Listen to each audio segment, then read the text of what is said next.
একের পর এক আক্রমণে ওসাসুনার বিপক্ষে ঝড় বইয়ে দিল বার্সেলোনা। সেই ঝড়ে প্রথমার্ধে গোলের দেখা না পেলেও বিরতির পর জোড়া গোলের আনন্দে মাতেন ব্রাজিলিয়ান ফরওয়ার্ড রাফিনহা। তার জোড়া গোলেই ঘরের মাঠ ক্যাম্প নৌতে স্প্যানিশ লা লিগার ম্যাচে ওসাসুনাকে 2 গোলে হারিয়েছে কাতালান ক্লাবটি। ম্যাচের 70 ও 86 মিনিটে ব্রাজিলিয়ান তারকা ফরওয়ার্ড রাফিনহা 2টি গোল করে বার্সাকে এনে দেন 3 পয়েন্ট। এল ক্লাসিকোয় চিরপ্রতিদ্বন্দ্বী রিয়াল মাদ্রিদের বিপক্ষে হারের পর এ নিয়ে লিগে টানা 7 ম্যাচ জিতল বার্সেলোনা। 17 ম্যাচে 14 জয়, 1 ড্র ও 2 হারে কাতালান দলটির পয়েন্ট 43।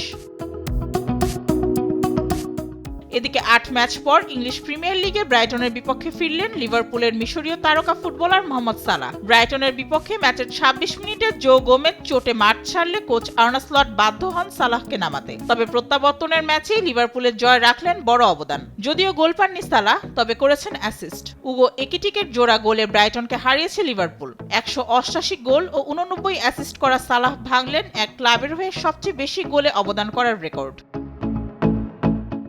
এমিরেটস স্টেডিয়ামে শনিবার রাতে প্রিমিয়ার লিগে ছিল টানটান উত্তেজনা। প্রথমার্ধে ম্যারমেরের লড়াই হলেও শেষ দিকে জমে ওঠে খেলা। প্রতিপক্ষের দুর্ভাগ্যে জয় প্রায় নিশ্চিত ভেবেছিল আর্সেনাল, কিন্তু নির্ধারিত সময়ে শেষ মিনিটে হজম করে বসে গোল। এরপরই নাটকীয়তা, আবারও আত্মঘাতী উলভারহ্যাম্পটন। আর সেই সুযোগে শিরোপা প্রত্যাশীদের রোমাঞ্চকর জয়। শেষ পর্যন্ত 2-1 গোলের জয় মাঠ ছাড়ে আর্সেনাল। গত সপ্তাহে অ্যাস্টন ভিলার মাঠে হেরে থেমেছিল গানারদের 18 ম্যাচের অপরাজেয় যাত্রা। তবে চ্যাম্পিয়ন্স লিগে ক্লাব ব্রুজকে হারিয়ে জয়ের পথে ফেরে তারা, আর এবার লিগেও ফিরল জয়ের ঠিকানায়।